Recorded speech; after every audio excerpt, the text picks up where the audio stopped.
nyo guys, ilang oras ko kayang hukayin to. Tingnan nyo, ang taas-taas ko. Ito na guys, pagod na talaga ako guys. So tingnan nyo yung pawis ko. Tingnan nyo to, ang laki-laki. Paano ko kaya naman kukuhanin to? Oh? Oh, tingnan nyo nga to, paano ko kayang matatapos to? Ilang araw kaya ako dito? Oh, ito. Oh, ayan. Si Francis ang nakakuha.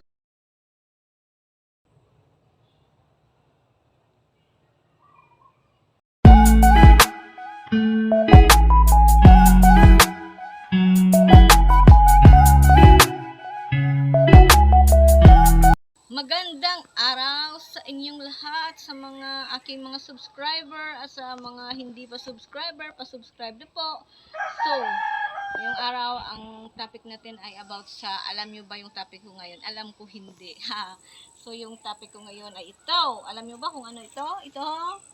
Ayan. So, yan. Ano tayo in Ilonggo, mangali or maghukay tayo ng ubi kung gaano na to kalaki. Tingnan nyo, oh. Ang taas-taas niya na, oh. Siguro super laki na yan. So, tara.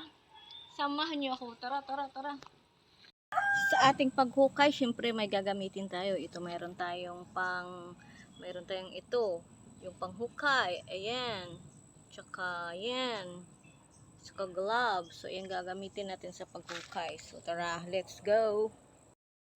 So, ayan, tanggalin ko muna yung mga nakapaligid dito para matanggal ko yung fence na yan at saka mahukay ko siya. So, ayan, tinanggal ko. Ang hirap nga tanggalin kasi maraming mga langgam. Tagal na yan kasi ilang months ba to? Mga 6 months pala kakalaman yung ubi. Kaya yun pala yung lifespan ng ubi. Tsaka pag mag-replant ka na naman ulit galing dun sa ubi, yung sa roots ng ubi. So next time, ipapakita ko sa inyo kung paano ko padubuin yung ubi.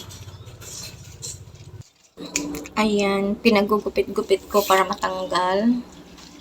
Ayan siya. Matagal na proseso, madaming proseso, maraming lilinisin. Sige lang, kaya lang, laban lang para makuha yung ubi.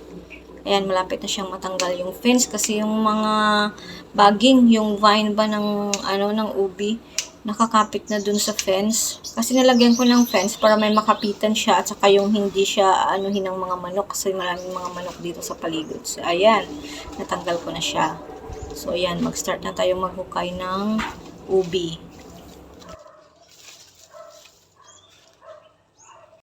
Ayan guys, oh, nakita nyo, ang taas niya na, oh. Siguro ang laki nito. Ayan, umpisa na natin.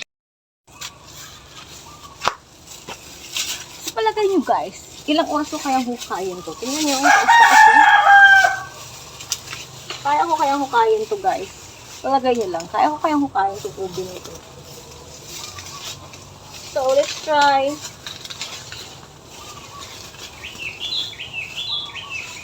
Yan, mag-dumit mo ito ang gamot.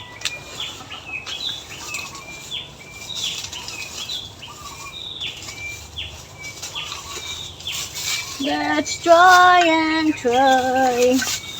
Ito, gagamit tayo nito. Ito, paano tawag dito?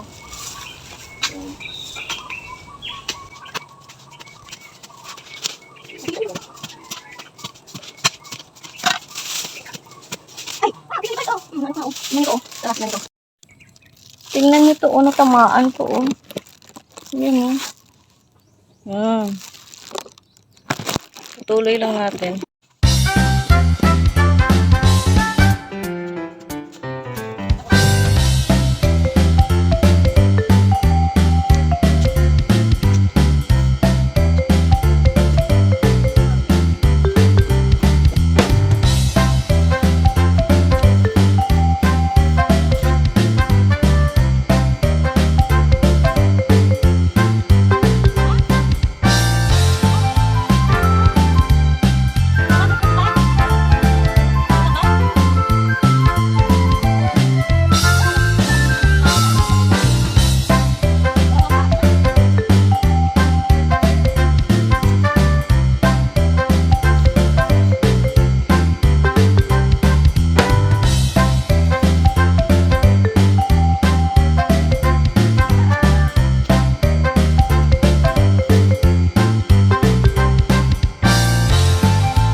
Hi, at last, ayan, lumalabas-labas na siya. Parang may liwanag na ako nakikita. Kasi di ba ayan, oh, lumabas na yung OB. Ang laki-laki niya ang taas. So, ayan, tsaga-tsaga lang, hukay pa ng hukay.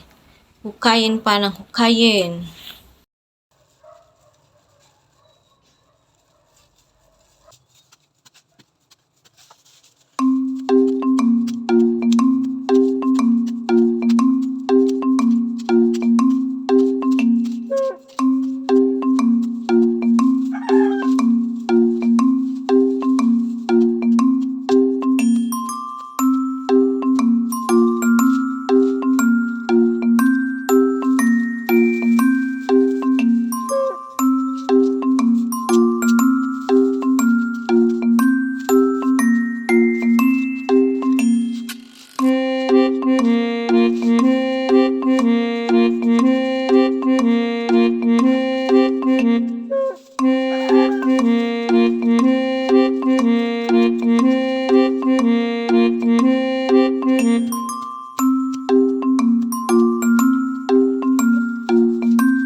Ito na guys, pagod na talaga ako guys. So tingnan niyo yung pawis ko. Tingnan niyo to, ang laki-laki. Paano ko kaya naman kukuhanin to? Oh? Oh, ayan oh. Tingnan niyo nga to, paano ko kaya matatapos to? Ilang araw kaya ako dito?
Napagod na.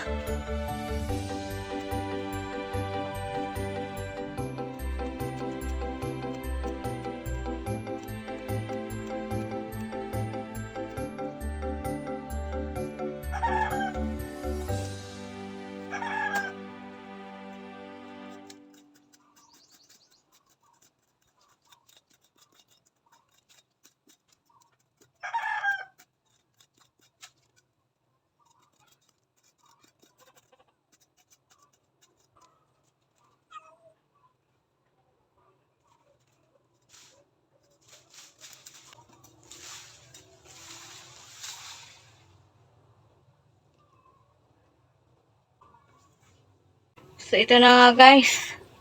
Malapit ng 1 hour pero pagod na. Hindi ko pa makuha. Ito na nga oh, malapit na. Pero parang ang hirap. Hirap pa rin kunin. May ugat ata na nakaano dyan eh. Oh, ayan. Hindi, si Francis ang nakakuha.